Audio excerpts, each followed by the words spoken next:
You used to create things. Not for money, not for followers, not for the algorithm. Just because something inside you needed to exist in the world. When's the last time you did that? When's the last time you made something without asking AI to help you first? That hesitation? That's not writer's block. That's something else. That's your creativity disappearing.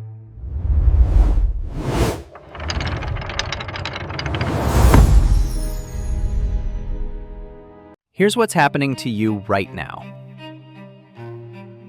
You sit down to write, to design, to create. And before you even try, before you even put fingers to keyboard, you think, let me just ask ChatGPT for ideas. Let me just generate a few options in Midjourney. Let me just see what the AI suggests first. And the AI gives you something. Something decent. Maybe even good. Definitely faster than you could have done it. So you use it. You tweak it a little. Add your personal touch. Hit publish. And you tell yourself, I'm being efficient. I'm leveraging tools. This is just smart. But here's what you're not saying. You don't trust yourself anymore. You don't trust that your ideas are good enough. That your writing is interesting enough. That your vision is worth pursuing. So you outsource the hardest part, the thinking part, to the machine. And you tell yourself you're still creating, but you're not. You're managing. You're curating. You're quality controlling someone else's output. Or something else's. And every time you do this, every time you default to AI instead of struggling through the blank page yourself, you're training your brain that your creativity isn't necessary anymore. That it's slower, messier, worse. And one day, maybe tomorrow, maybe it already happened, you'll sit down to create something and realize you can't anymore. Not because you lack skill, but because you forgot how to think without the AI. This isn't a warning. This is already happening. Let's talk about how creativity actually works, because most people misunderstand this completely. Creativity isn't a talent. It's not something you either have or don't. It's a skill, a muscle. And like any muscle, it atrophies when you don't use it. But here's the specific way it atrophies with AI. Learned helplessness. Learned helplessness is a psychological phenomenon discovered in the 1960s. You take a subject, could be a dog, a rat, a human, and you put them in a situation where their actions don't matter, where they have no control. Eventually, even when you give them control back, they don't use it. They've learned that their efforts are useless, so they stop trying. That's what's happening with AI. Every time you face a creative problem and immediately reach for AI, you're training your brain. I can't solve this myself. I need the machine. And your brain, being efficient, starts to believe it. It stops attempting to generate ideas. It stops wrestling with problems. It stops taking creative risks. Because why bother? The AI is faster, better, more reliable. You're becoming creatively helpless, and you don't even notice it happening. There's another mechanism at work here. Psychologists call it cognitive offloading, the process of using external tools to reduce cognitive demand. We do this all the time. We use calculators instead of doing mental math. We use GPS instead of memorizing routes. We use Google instead of remembering facts. And for simple tasks, this is fine. Great, even. It frees up mental energy for more important things. But creativity isn't a simple task. Creativity requires cognitive struggle, the mess, the dead ends, the "this isn't working" moments. Because that struggle, that frustration, is where the original ideas come from. The weird connections, the unexpected solutions, the thing only you would think of. But when you offload that struggle to AI, when you skip straight to good enough answers, you never develop that creative muscle. You're outsourcing the exact part of the process that makes you, you. Here's something most people don't think about. AI isn't creating anything new. It can't. ChatGPT, Midjourney, Claude, Stable Diffusion, they're all trained on existing human creativity. Millions of texts, billions of images, decades of art and writing and design. So when you ask AI to create something, what you're really asking is, give me a statistically probable combination of things that have already been made. It's sophisticated pattern matching, not creation. Now here's the paradox. The more we rely on AI for creative work, the more new creative work is also AI generated, which means future AI models will be trained increasingly on AI generated content. We're creating a creative feedback loop. AI trained on humans creates content. Humans use that content, AI gets trained on AI content. Output becomes more homogenized, more generic, more same. And if you're part of that loop, if you're constantly using AI to create, then your work is becoming part of the homogenization too. You're not creating anymore, you're echoing. There's a philosopher who warned about this exact problem 70 years ago, before computers, before the internet, before AI. Martin Heidegger, German, difficult, brilliant. Heidegger argued that modern technology doesn't just give us new tools, it changes how we see the world. He called it inframing, or Gestell. Inframing means everything becomes standing reserve, raw material to be optimized, extracted, exploited. A forest isn't a forest anymore, it's timber. A river isn't a river, it's hydroelectric potential. A person isn't a person, they're human capital. And creativity? Creativity becomes content, output, productivity. Not self-expression, not exploration, not art. Just another resource to be extracted efficiently. And AI is the ultimate inframing tool.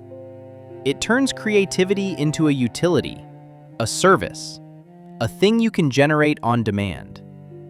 But when creativity becomes a utility, when it's something you can just order, what happens to the creative self? It disappears.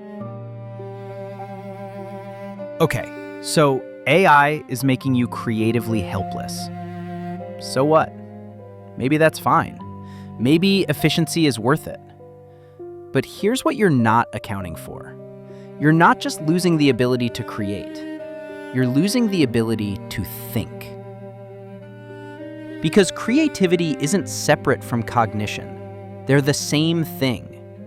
When you create something, when you wrestle with a blank page, when you iterate on a design, when you problem solve your way through a project, you're not just making something. You're thinking in a specific way. You're making connections, generating possibilities, evaluating options, refining ideas, building mental models. And every time you do that, you're strengthening neural pathways. You're literally building your brain's capacity to think originally. But when you outsource that process to AI, when you skip the struggle and jump straight to answers, those pathways don't get built. That capacity doesn't develop. You're not just losing creativity, you're losing cognitive independence. Let me be specific. There are 3 things that only happen through your creative struggle. Things AI can never replicate. Things you lose when you default to the machine. 1. Originality. True originality comes from your unique combination of experiences, knowledge, perspectives, and accidents. The weird connection only you would make because of your specific life. AI doesn't have that. It has patterns.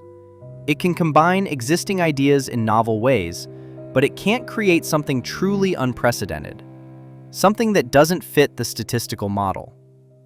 Only you can do that, but only if you practice doing it. 2. Depth. When you struggle through a creative problem yourself, when you hit dead ends and backtrack and try again, you develop deep understanding of what you're making and why. But when AI generates something and you just accept it, you have surface-level understanding. You know what it is, but not why it works. You can't defend it. You can't iterate meaningfully on it. You're a curator, not a creator. And curators don't develop mastery. 3. Identity. This is the big one, the one nobody talks about. Your creative work isn't just output. It's how you figure out who you are, what you value, what you think, what matters to you. Every essay you write, every design you create, every problem you solve, these are acts of self-discovery. You don't know what you think until you try to express it. But when AI does the expressing for you, when it generates the essay, the design, the solution, you never discover that part of yourself. You never become that person. You're outsourcing your identity formation to a machine, and you can't get that back. Here's the paradox.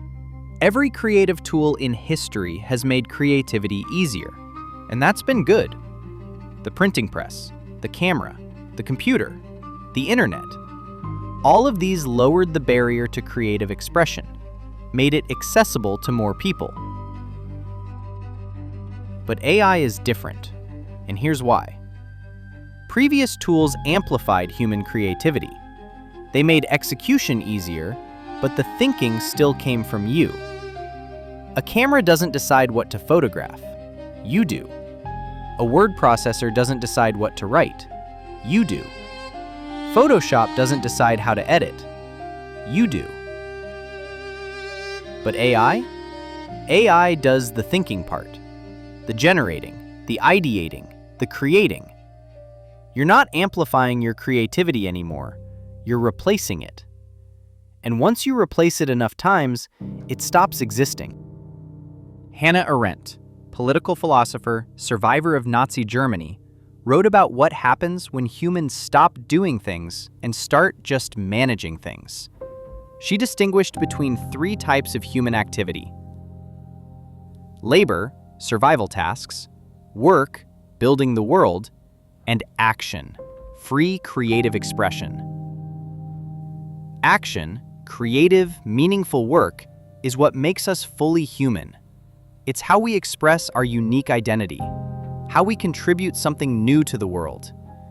But Arendt warned, when we reduce everything to efficiency, when we optimize away struggle and replace human action with automated processes, we lose our humanity. We become animal laborans, just surviving, just consuming, just managing, never creating, never expressing, never being. AI is pushing us toward that, not because it's evil, but because it makes the being part unnecessary. And once being becomes unnecessary, we forget how to do it. So what do? How do you resist? How do you reclaim your creativity before it's gone? Here are 4 principles, 4 practices, 4 ways to stay human in the age of AI. Principle 1. Practice creative struggle. Deliberately do things the hard way. Write without AI. Design without templates. Solve problems without Googling solutions first. Not because the hard way is better, but because the struggle is the point. The struggle is where your brain learns, where originality emerges, where you develop. Yes, it's slower. Yes, it's messier. Yes, your first attempts will be worse than what AI could generate. That's fine. You're not trying to be as good as AI. You're trying to stay human. Principle 2. Protect boring time. Creativity doesn't happen when you're being productive. It happens when you're bored, walking, showering, staring out windows. Because boredom is when your brain makes weird connections, when it wanders, when it generates ideas that aren't statistically probable. But if every moment of boredom is filled with AI prompts, with scrolling, with consuming, your brain never gets to do that. So protect boring time, aggressively. It's where your creativity lives. Principle 3. Make bad art. The AI will always be better than your first draft. That's okay. Make the bad first draft anyway. Make the terrible sketch. Write the embarrassing poem. Design the ugly logo. Create the thing that doesn't work. Because bad art is how you learn. It's how you find your voice. It's how you discover what you're actually trying to say. AI can't do that for you. AI has no voice. AI isn't trying to say anything. Only you are. So say it badly until you learn to say it well. Principle 4. Use AI like a tool, not a replacement. Look, I'm not anti-AI. AI is useful, powerful, inevitable. But there's a difference between using AI and depending on AI. Use AI for execution, for formatting, for optimizing something you've already created, for exploring variations of your idea. But don't use it for generation. Don't use it for the thinking part. Don't use it for the you part. Because the moment AI does the thinking, you're not creating anymore. You're just operating a machine. And you're worth more than that. Here's what I want you to understand. AI isn't stealing your creativity by force. It's stealing it by convenience, by making creativity unnecessary, by giving you a shortcut you can't resist. And every time you take that shortcut, you lose a little more of yourself. Not dramatically, not all at once, just quietly, slowly, until one day you sit down to create something and you can't because you forgot how. So here's the rebellion. Create badly. Struggle unnecessarily. Waste time on things AI could do faster. Not because it's efficient, but because it's yours. Because your creativity isn't just a tool for generating content. It's how you think, how you discover, how you become. And once you outsource that, you can't get it back. AI can generate infinite content, but it can't generate you. Only you can do that. So do it before you forget how.